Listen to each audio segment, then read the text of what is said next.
Hey everyone, and welcome back to the channel Learning Easy English. Today, we're diving deep into something that might seem a little intimidating at first, but trust me, it's super important: tenses.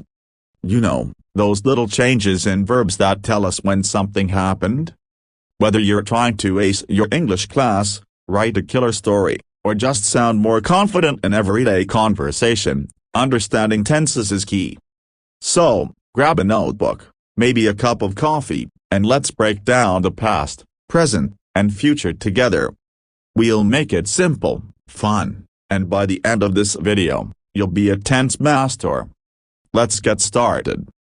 Tenses are a fundamental aspect of language that helps us to express time in relation to actions, events, or states of being. They are grammatical forms used to indicate when something happens or happened, or will happen. Tenses allow speakers and writers to situate actions in the past, present, or future, and to show whether those actions are completed, ongoing, or habitual. In English, tense is usually marked by changes in the verb, but can also involve auxiliary verbs and sometimes even word order. The concept of tense is intricately connected to time, but it is not always a direct reflection of the specific moment or duration of an event. Instead, it is a system that helps us understand not just when something happens, but also how it happens or how it is perceived. For example, a verb in the present tense might describe an action that is happening right now, but it could also describe a general truth or something habitual.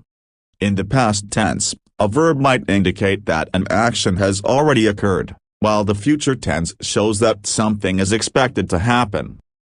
English typically divides its tenses into three main categories: the past, present, and future. Each of these broad categories is then divided into more specific subcategories. For instance, in the present tense, we have the simple present, present continuous, present perfect, and present perfect continuous. Similarly, the past tense includes the simple past, past continuous, past perfect, and past perfect continuous. The future tense, too, has forms like the simple future, future continuous, future perfect, and future perfect continuous. The simple tenses are the most basic forms of the tense system. The simple present is used for actions that are habitual, general truths, or things that happen regularly.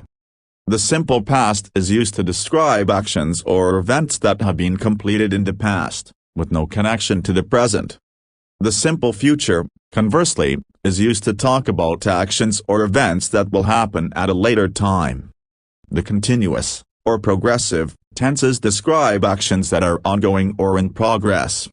The present continuous tense is used for actions that are happening right now around the present moment, and it is formed with the verb to be plus the ing form of the main verb.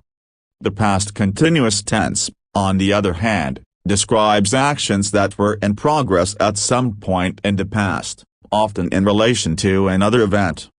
The future continuous tense looks ahead, describing actions that will be in progress at some specific time in the future. The perfect tenses are used to indicate actions that have been completed relative to a certain time. The present perfect is used for actions that happened at an unspecified time before now, or that have relevance to the present moment. It's formed by combining the auxiliary verb have with the past participle of the main verb.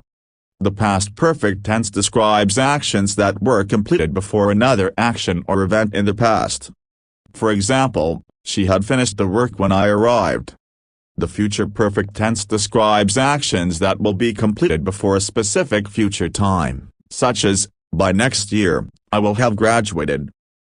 The perfect continuous tenses combine elements of both the perfect and continuous aspects, showing that an action was ongoing in the past, present, or future and is relevant to a specific time. The present perfect continuous is used for actions that began in the past and continue into the present, or for actions that were happening recently but are now completed. For instance, I have been studying for 2 hours. The past perfect continuous is used to describe actions that were happening continuously before another event in the past, like she had been reading for an hour before he called. The future perfect continuous looks forward to describe actions that will have been ongoing up to a specific time in the future, such as by the time you arrive, I will have been working for 3 hours. Tense can be a tricky concept because it does not always match our real-world perception of time. The use of tense can sometimes reflect the speaker's perspective, attitude, or emphasis. For example, a sentence like "I live in New York" uses the present simple to express a general fact, but the same sentence in the past tense, "I lived in New York," suggests that the speaker no longer resides there. Similarly, the future tense can be used to express predictions, promises, or intentions, like "I will go to the store" or "I will help you."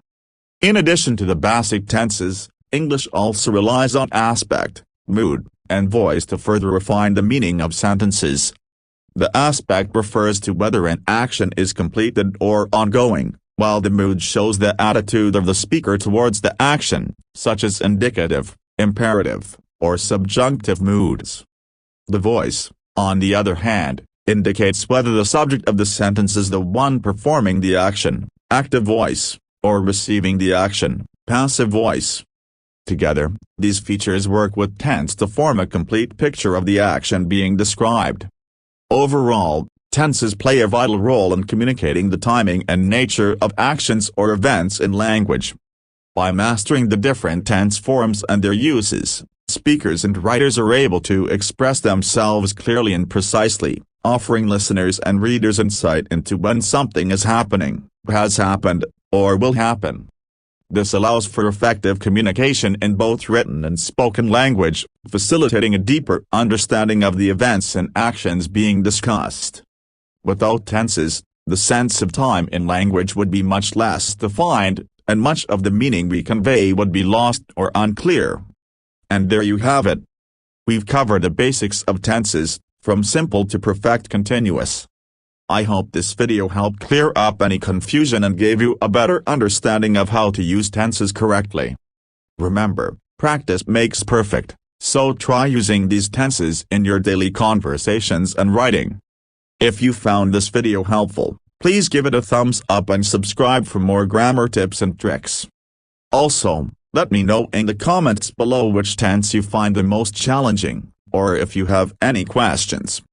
Thanks for watching, and I'll see you in the next video.